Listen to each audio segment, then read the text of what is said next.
TV Patrol. Balik sa mga balita sa 1TV Patrol. Mga atleta nga midaog sa provincial meet gipasidunggan sa Asenso Clarin.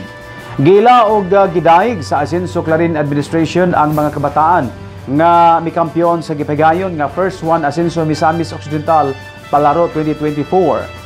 Kini gipasidunggan atol sa ulahing flag raising ceremony sa munisipyo sa Clarin diin espesyal gayong gitambungan nila ni Mayor Gigi Roa o Vice Mayor Risa Ging Waminal de los Santos. Ang ilang nadag-ang mga dula mao ang track and field, archery, basketball 3x3 o basketball regular diin mao'y pambato alang sa regional meet sa probinsya sa Camiguin human nila makuha ang mga gold o silver medals. Apil sa gila o gipasalamatan sa Asenso Clarin Administration mao ang mga coaches nga magtutudlo labi na sa Clarin National High School nga mao'y public school sa Clarin nga nakakuha og daghang medalya. Nasaran nga ang lungsod sa Clarin mao'y usa sa duha ka delegado sa municipal level nga nalakib sa top 5. Kining achievement sa Clarin District sa sports competition gikalipay kaayo sa Asenso Clarin Administration o gilauman nga daghang pang suporta ang maangkon sa Clarin District gikan sa Ruaminal Administration.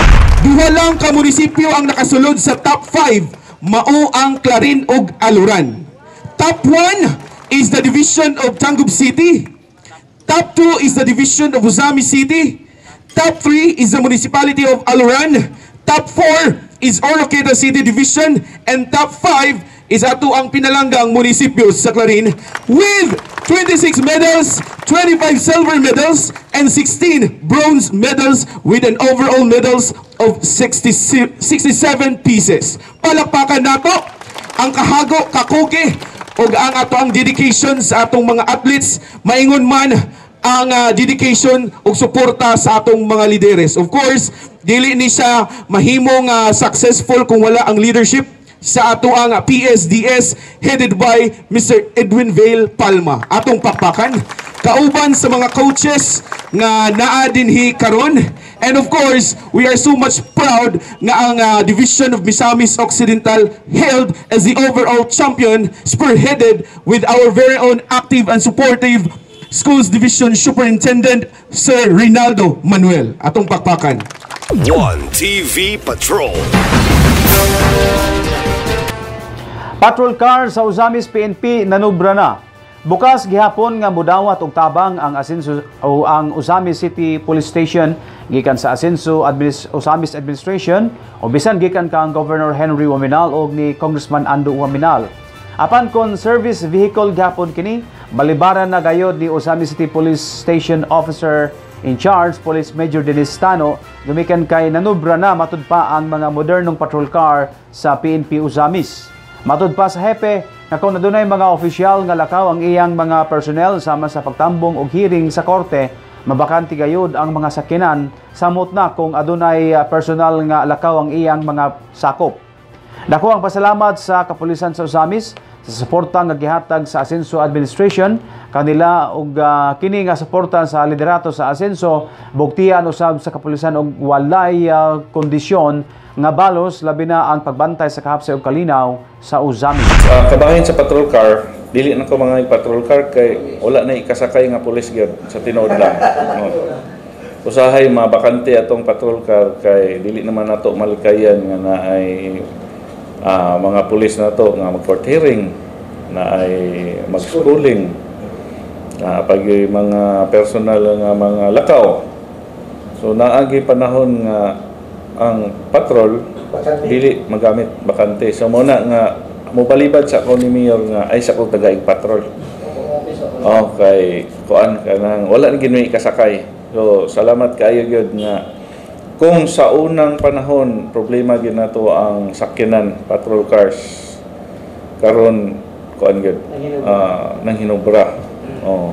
Igo gyud pud ba nga makasanong ta sa mga demand sa publiko. And then dako kay katabang po ng mga rescue vehicles Sa barangay. Sa barangay kay kanang paghatod sa pag-report, paghatod sa mga biktima ana, maka-blatter dayon. mo na nga mapaspas pod ang ato ang responde og dako pod og katabang ang ato ang mga barangay officials, ang ato ang mga BPATs and CBOs sa barangay. So 1TV Patrol. Pagbalik sa nightlife activity sa Usami, suportado sa kapulisan. Ano ang detalye ni Johnny Tommy? Suportado sa Usami City PNP ang umaabot nga pagbalik sa nightlife activity o mga kalingawan panahon sa kagabion kay patuman sa Asinso Usami sa administration. Nagkanayon si Police Major Dinestano nga ang ingon-ini nga aktibidad dili angay babagan gumikan kay usa-usab kini sa mga pamaagi nga mas mapalambo pa ang lokal nga ekonomiya. Kumpiyansa siya nga ang Usami sa administration adisir mo pakanaog og balaod miagi gayud kini sa makuting pagtuon og pag-usisa kun kini makaayo ba sa kinatibuk-an. Hinoon dugang tulumanon kini sa ilang puwersa gumikan kay kutob alas 12 ang korpyo niini sumala sa nalagda sa ordinansa sa mga hamtong og mga tindahan nga cover sa korpyo hour. Apan walay mahimo niini ang kapulisan, mao na lang pagtuman sa balaod gumikan kay ang kapulisan kaabag gayud sa programa sa kagamhanang lokal.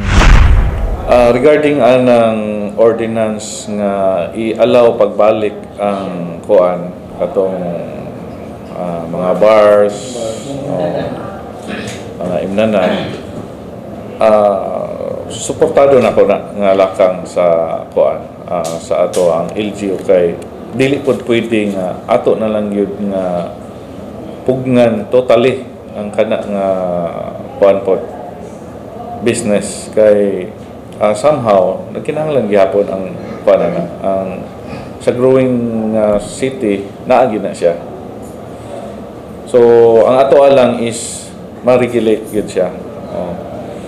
So suportado na ko na nga ordinansa nga pero I believe wala pang pugkon nakadawat gyud og pirmado nga ordinance but naanay proposal. Pero kung ugaling suportado na ko na nga kuan. Labi na kung tugutan na sa ato ang mayor.